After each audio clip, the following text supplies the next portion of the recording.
بسم الله الرحمن الرحيم.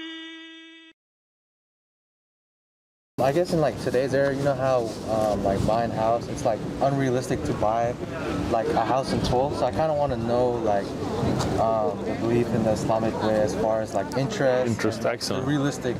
No problem. way. So first thing, riba, which is interest, is haram, mutlaqan, right? So that's not really an option, right? Is there ways to buy without interest in our time and country and everything? Yes, I bought my house without interest. Oh, so really? Okay. yeah, alhamdulillah, cash. So it definitely can be done, but it's not easy, right? Just like it's not buying a house in general is not easy. Let me give you a understanding about interest and how it works, right? Okay. So let's say a house in San Diego. What's the average house in San Diego? 500,000. Yeah, like $500,000. You're lucky if it's 500,000, but okay, let's take that. So $500,000. Yes. Right? A good interest rate, 0.05%, right? I mean, on average, sometimes they're really low, sometimes they're higher, but let's take that. That means you're paying $25,000 in interest every year, right? Times that by a 30-year loan. So your interest is $750,000, right? Not the principal. Now add your original $500,000 back, and that house costs you $1.25 million. You see? So you see what interest does. People don't realize it because they're just like, I'm just paying every month, but it takes up the price so high you become a slave. Yes. Right? Basically, if you miss a payment, what happens? Your down payment, everything that you put into it is gone. Your house is gone. 100% of whatever money you had into it was all taken by the bank. The house is sold. The whole price is taken by the bank. You're left with no money, no credit, not able to get a cell phone because you don't have credit, and then your wife leaves you because you broke, right? So see that system, how it enslaves a people, right? Yes. As a Muslim, when you buy a house without interest, for example, if you want to leave work and go memorize the Quran for a year or go learn Islamic ulum for a year, you can. And that's how I did it. Like I didn't have a loan payment on my head, so I could go and study. But when you become a slave to the system, then you can't. So how can you buy a house, right? One, you can try to save up, right? Like save, don't, a lot of guys, they go and buy expensive cars and big TVs and this, when they really should be saving that money. Save up until you have enough, buy something small, buy a condo, buy a small place. If you don't want to live in it, rent it out. Save the rent monies, and then when you're ready to buy, sell that house, and then all that money that you've been saving from the rent you're getting, put that back in, buy a nice house, right? Buy a piece of land. Here in San Diego, if you go east, you can buy a piece of land for $40,000, $50,000. Borrego Springs, you could buy it for like $5,000, right? Buy a piece of land, save some money, build some rooms there, go rent it out, or go live in it, right? Go to Ramona, move out. In all those ways, you can find ways. If not, Habitat for Humanity has a program. If your income level is at a certain level, you go and buy, you only pay the principal. They'll pay all the interest, they'll do that. You buy it on principal only. I know brothers that have done it, right? Okay. As a family, collect your money together. Right? Tell your brothers, your uncles, whatever, or brothers in Islam, collect your money together, buy a house, keep collecting, keep buying for the next and next. I know brothers that have done it that way. Okay. There are many ways you can do it, but interest is Islamically incorrect and financially is bad. It's, it's something that you're going to end up paying $1.2 million for a $500,000 house. Okay. What else? I guess like further on going to that question is like, what about your belief in like real estate, like owning properties? It's good. Owning property is good. I own properties. Okay. Right? But doing it without interest, right? Okay. And I know a lot of brothers that own a lot of properties. They're not millionaires. They didn't come from money. They bought their properties cash. So you can do it. Okay. Come on, those were easy, man. You gotta hit me with some hard ones. Okay, I got that one. Go for it. How would you explain qadr? Qadr, excellent. I have long lessons on it, so I'm just going to give you a summarized answer, right? Okay. So, Allah knows everything. So there is an aspect of qadr that has to do with the knowledge of Allah, okay? And that is unique to Allah. right? So there's nothing new to Allah, nothing in the past is hidden from Allah, nothing that's going on is unknown to Allah. Allah knows what has happened, what is happening, what will happen, what could have happened but didn't happen. All right? Okay. That part of qadr doesn't change. Is this because Allah knows everything, right? Then there is the aspect of qadr of your decisions. Allah does not force a decision upon you.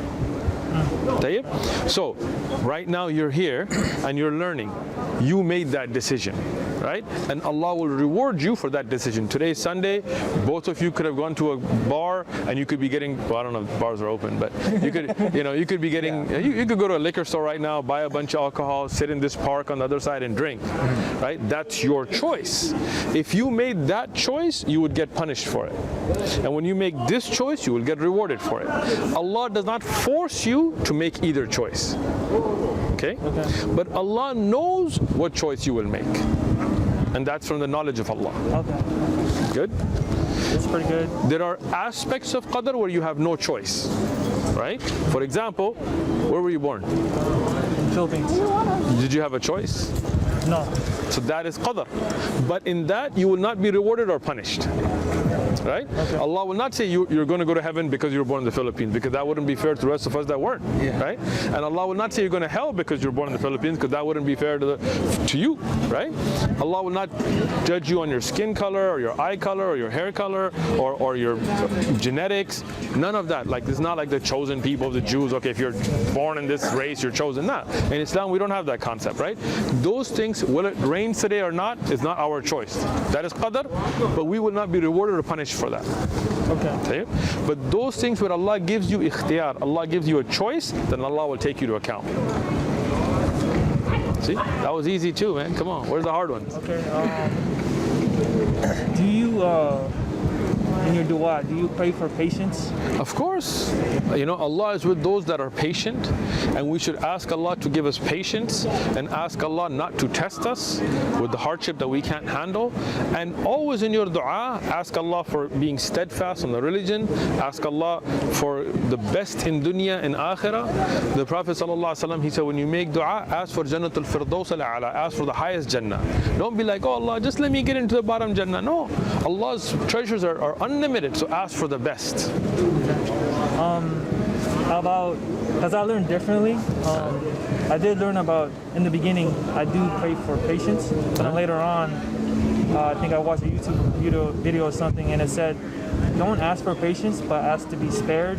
What's your thoughts on that? So those are two different things, right? Okay. One is, don't ask to be tested. Right? Don't ask, oh Allah, put a test and make me patient for it. No. Ask Allah, don't test me, like I said, right? But always ask Allah to be patient when the test does come. Everybody will be tested. Okay. Allah subhanahu wa ta'ala in the Quran, do you think you will enter Jannah without being tested as those before you? So that means everybody will be tested.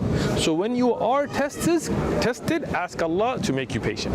But don't ask Allah for hardships. Don't ask Allah, oh Allah, test me. Oh Allah, give me hardship in dunya. No. Ask Allah, Rabbana atina fid dunya hasana wa fil akhirati hasana. Give me the best, give me in this world good, and in the hereafter give me good. So ask Allah for ease, but always be patient and ask Allah to make you patient when the hardship comes. Cool. I guess just kind of on the topic of like marrying your wife, and I don't understand. Marrying your wife? If she's already your wife, why are you gonna marry her? Marrying like someone in the Abrahamic belief. Okay. So just kind of want to talk about that. So the best thing is for you to marry a Muslim woman. Okay. Right? Because when you are getting married, you should base your marriage on taqwa, right? On the piety, on the awareness of Allah, on common goals and rules. So the best thing, get yourself a good pious Muslim wife, get a pious wife, get the most pious one you can get, and have a good life, right? In certain circumstances, it is permissible to marry from the people of the book, right? But there are conditions for that, right? There are situations for that, right? And then there are certain rules you have to lay down, right? Meaning the house has to be run according to Islamic etiquettes. Meaning, for example, the people of the book are not supposed to drink alcohol, right? But today, most of them do, from Jews and Christians, even though we find some verses and all that, and some Christians that are more religious don't, but majority of them do. So let's say you get married to a Christian woman or a Jewish woman, and then you're sitting at home with your kids and she's out there busting the vodka bottle. You know, how are you going to raise kids like that, right? Many of them, they gamble, even though they're not supposed to. But, you know, you go to the casinos and you got people with big old crosses rolling them dice, right? Yeah. You know, I used to go to churches where the priest used to give us alcohol and he used to drink, and I think I was 15 at the time, so I'm pretty sure that was illegal, but, you know, welcome to them, you know, anyway, right? So if you look at that, it's a big problem, right? Yeah. But let's say you're in a situation where you can't get a Muslim wife, right? And then you need to marry from the Ahlul Kitab. Tayyib, but now you're going to have to lay down some foundations. The kid have to be raised Muslim. You have to make sure that the house is run under Islamic way of running. You have to make sure she's actually pious in that religion. She's not like, you know, I'm Christian, but I'm going to go hit the strip clubs and, you know, whatever, right?